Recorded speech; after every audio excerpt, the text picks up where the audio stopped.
So, from Tokyo to the world, from Tohoku to the world, PechaKucha, as you probably know, is the Japanese word for chit-chat, the sound of chit-chat. PechaKucha, PechaKucha, PechaKucha. We called our event that because it was going to be a one-off event. We didn't realize it was going to go global and become the biggest branding issue, most difficult branding issue in the world. It's a very simple format, basically because I talk too much, as you will probably found out already.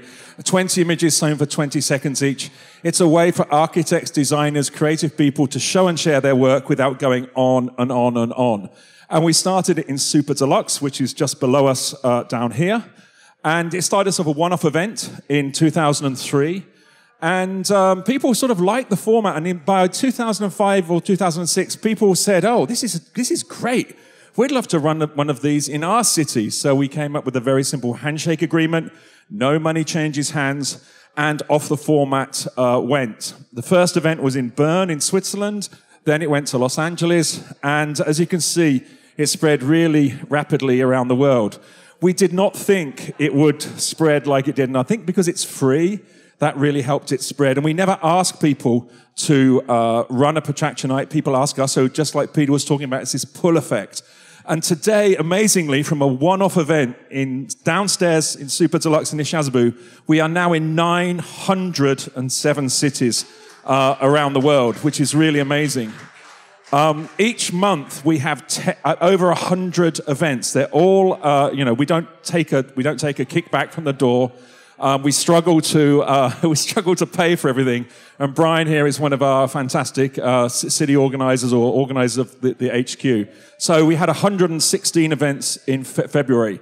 It proves that there's very few places in cities where anybody can show and share their work, especially if you've got a really small project or a very large project like Peter to talk about. There isn't a platform where you can just get up and spend, just whether you've done a house for your parents or a hair salon for your mum's friend, you've only got 20 images, and this is a perfect place. This guy is the chief scaffolder on Toronto Hills, and we got him to come and talk about building scaffold. So it's a great way for cities to discover themselves and discover the amazing people that live there that don't normally get a chance to talk. And that guy had never spoken. He was 65. He'd never spoken in public.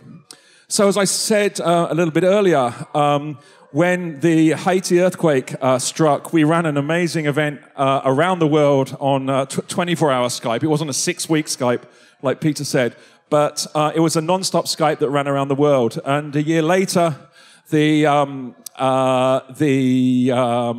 shoe was on the other foot, and the earthquake happened here in Japan. And it was amazing that 105 cities got together within 3 or 4 weeks.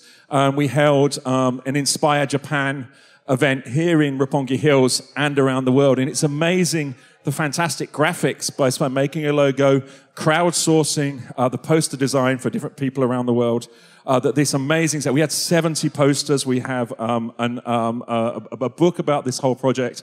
And it was a real way that people could get together and inspire Japan. But what's happened is that we've been using this as a way to get the good news out from great things that have happened in Japan. And here we have got Bernard, who is a fantastic knitter, and he was making blankets for Tohoku, crocheted blankets.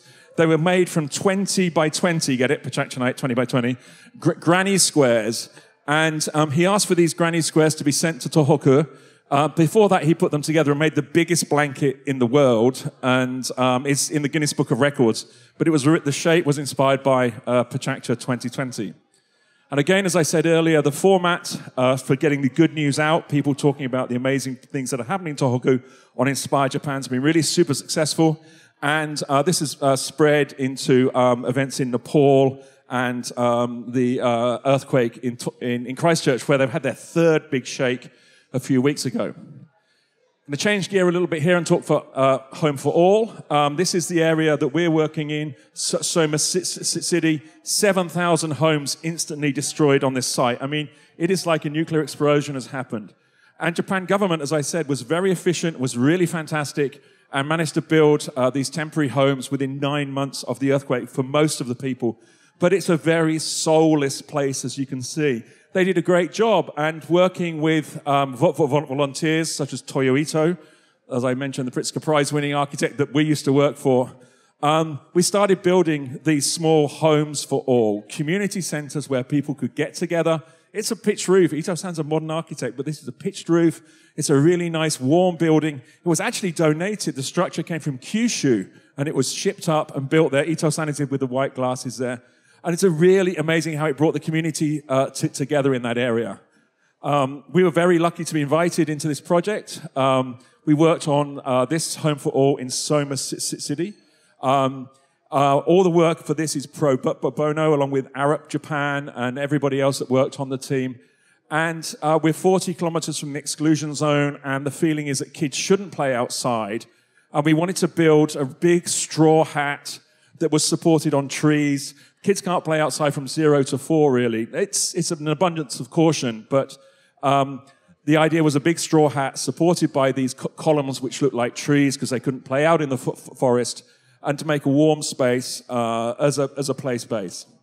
It's used from 9 in the morning till 4 at night, 4 in the afternoon every day. Super, super popular. Used for all sorts of events. And Brian, who have you seen taking photographs? There's Brian. Brian is running a fantastic Tohoku event here, taking great photos and really rebuilding the memories for people who have lost so many memories in Tohoku.